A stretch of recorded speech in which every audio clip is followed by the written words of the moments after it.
Hello, I hope you're all doing well. Today I will be talking about the books that I read in July. First up, I reread Sense and Sensibility. I'm slowly rereading all of Jane Austen's works in the order in which she wrote them, and so this is the second book in my reread, and I was really expecting to enjoy this one because my memory of Sense and Sensibility is that it's one of my favourite stories of hers. So I was quite surprised when I found myself really not engaging with this book very well, and while I was reading I think I worked out that my memory of the story is really much more based on the film adaptation by Emma Thompson rather than the novel itself. I think the reason I didn't enjoy this one nearly as much as I enjoyed my reread of Northanger Abbey is I found the style of writing quite dry. I felt like Jane Austen's humour, although it was definitely still there, was perhaps so much an undertone of the story that it didn't have that same sense of joyfulness that Northanger Abbey has. I also think part of the reason I wasn't enjoying it is the character of Eleanor, which is really weird to say because I always thought out of all of Jane Austen's characters, Eleanor was the one that I connected with the most and felt like I was most similar to. But I found her constant need to follow the rules of society so annoying, and I was actually sympathising much more with Marianne in certain points, particularly parts where Marianne doesn't understand why she should have to talk to people she doesn't like just because society says that that's the polite thing to do, which honestly really is me. I also found the male characters quite bland in terms of Edward and Brandon, who are supposed to be the romantic leads. I watched the film after I finished this book, and it was really fascinating to see how clever Emma Thompson was in her adaptation. She added in quite a lot, particularly at the beginning of the film with Margaret's character and Edward's character as well. She gave them so much more to say and do and actually gave them personalities. And it's pretty amazing how seamless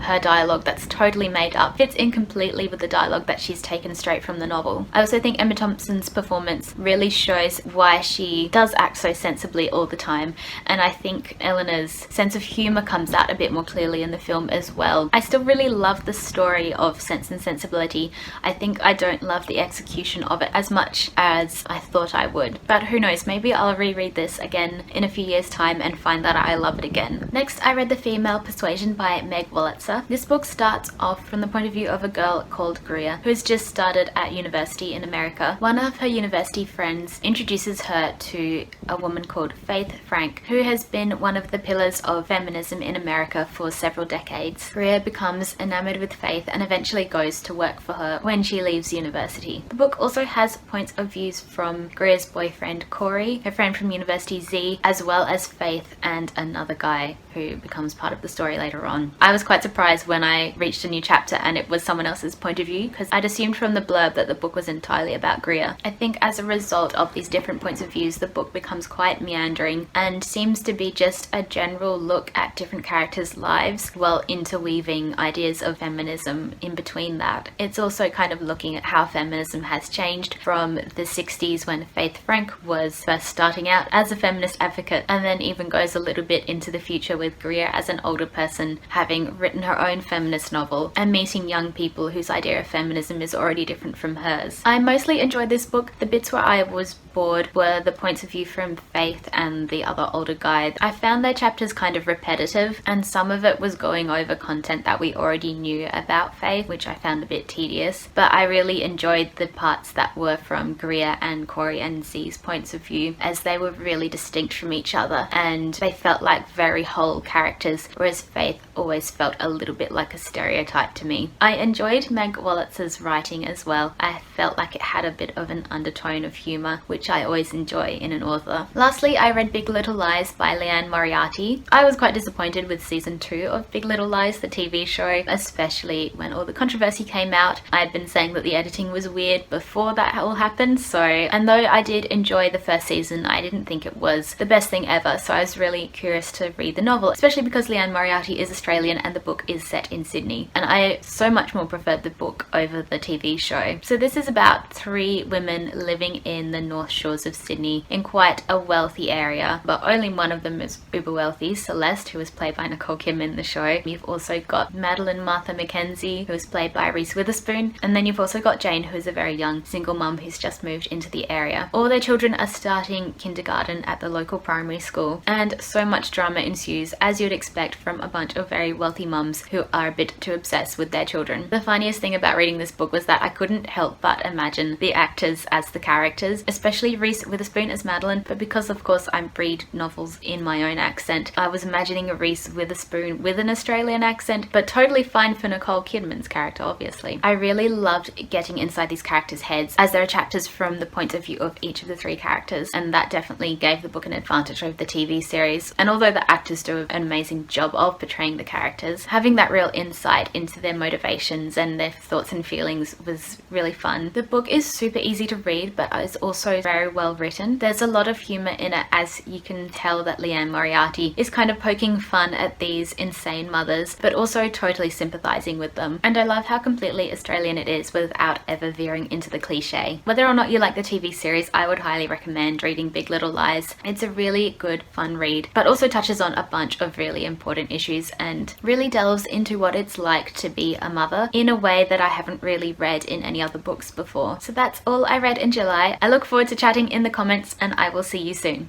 Bye!